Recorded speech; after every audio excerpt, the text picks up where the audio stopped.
Dear students, आज हम lecture number 2 कर रहे हैं चैप्टर नंबर 9 का। चैप्टर नंबर 9 लेक्चर 2 है। फर्स्ट लेक्चर में आपने एल्कली और अल्कलाइन अर्थ मेटल्स की जस्ट प्रॉपर्टीज़ देखी थी। आज हम ग्रुप 17 की प्रॉपर्टीज़ देखेंगे। तो देखिएगा, कुछ फिजिकल प्रॉपर्टीज़ हैं और कुछ केमिकल प्रॉपर्टीज़ हैं एल्कली और अल्कलाइन अर्थ मेटल्स की। ग्रुप 17 जिसका नेम हेलोजेंस है, हेलोजन मतलब सॉल्ट फॉर्मिंग, उसकी प्रॉपर्टीज हम देख रहे हैं। तो वन बाय वन हम देख रहे हैं। 17 ग्रुप के अंदर जितने भी एलिमेंट्स हैं इनकी इलेक्ट्रॉनिक कन्फिग्रेशन सेम होती है। लाइक इनके एन पे NH2 NP5 आता है, इसका मतलब है लास्ट शेल की इलेक्ट्रॉनिक कन्फिग्रेशन सेम इसी तरह से है। एग्जाम्पल के तौर पर देखें, फ्लोरीन में 9 इलेक्ट्रॉन होते हैं, उसका एटॉमिक नंबर 9 है। तो इसके इलेक्ट्रॉनिक कन्फिग्रेशन में लास्ट पे 2s2 और 2p5, तो आप मैच कर लें NH2 और NP5 वैसे ही आता है। सेम इसी तरह क्लोरीन के इलेक्ट्रॉनिक कन्फिग्रेशन लिखेंगे तो 1s2 2s2 2p6 और लास्ट में फिर 3s2 3p5 आ रहा है। तो इसका मतलब ये है सेम इसी तरह से इलेक्ट्रॉनिक कन्फिग्रेशन रिपीट होती रहेगी। और मैंने आपको बहुत बार बताया हुआ है कि इलेक्ट्रॉनिक कन्फिग्रेशन अगर सेम हो तो केमिकल प्रॉपर्टीज भी मोस्टली सेम होती हैं, मास्टर इसके कोई एक्सेप्शनल केस हो। तो आप जरा देखें इसकी फिजिकल प्रॉपर्टीज में, they are strong tendency to accept electron, इनकी इलेक्ट्रॉन एक्सेप्ट करने की सलाहियत बहुत ज़्यादा होती है, इसलिए हम इनको हाई इलेक्ट्रोनेगेटिव कहते हैं। बुक ने आपको ये वर्ड यूज़ नहीं किया, लेकिन मोस्टली ऐसा ही होता है। तो मैं आपको बता रहा हूँ हाई इलेक्ट्रोनेगेटिव।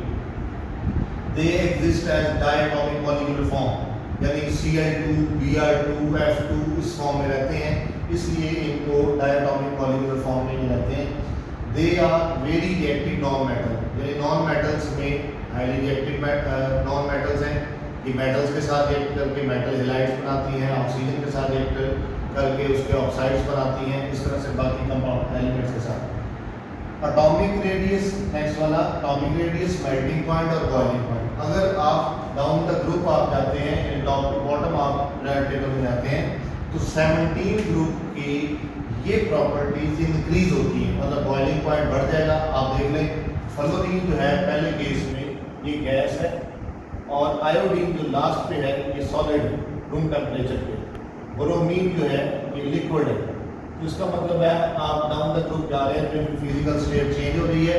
उसकी रीज़न ये होती है कि इनके इंटरमॉलिक्यूलर फोर्सेस स्ट्रॉन्ग होती जाती हैं। वो रीज़न मैंने लिखी भी है कि साइज इंक्रीज हो रहा है नीचे की तरफ जाने से, और साइज इंक्रीज होगा तो पोलराइजेशन ज़्यादा होगी, पोलराइजेशन ज़्यादा होगी तो इंटरमॉलिक्यूलर फोर्सेस बढ़ेंगी।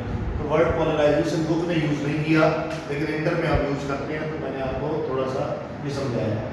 नेक्स्ट है बेटा हेलोजन जैक लिखा, अल्कली और अल्कलाइन अर्थ मेटल क्या बनाती हैं, इनके साथ मिलके ये सॉल्ट्स बनाते हैं। लाइक आप जब सोडियम का मेटल है अल्कली मेटल, इसका क्लोरीन के साथ आप रिएक्शन करते हैं तो सोडियम क्लोराइड सॉल्ट बनता है।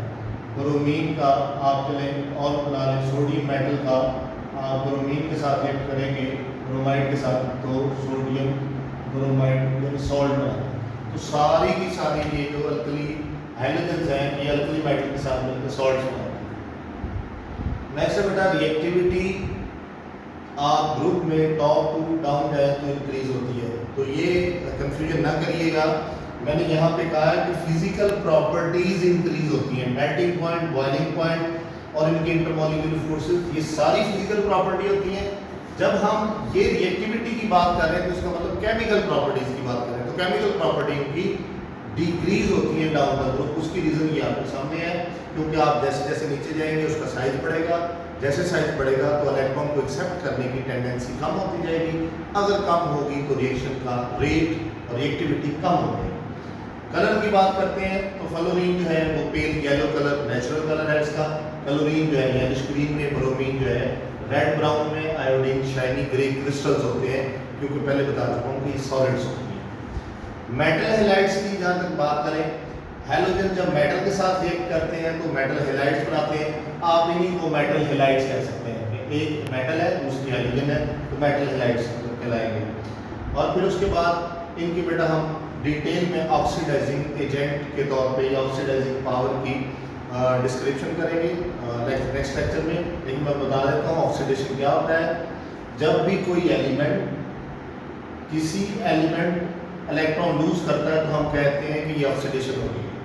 यानी एलिमेंट के इलेक्ट्रॉन लूज करने की जितनी ज़्यादा टेंडेंसी होगी उसके अंदर उतनी ज़्यादा आप कहेंगे ये ऑक्सीडेशन हो रही है।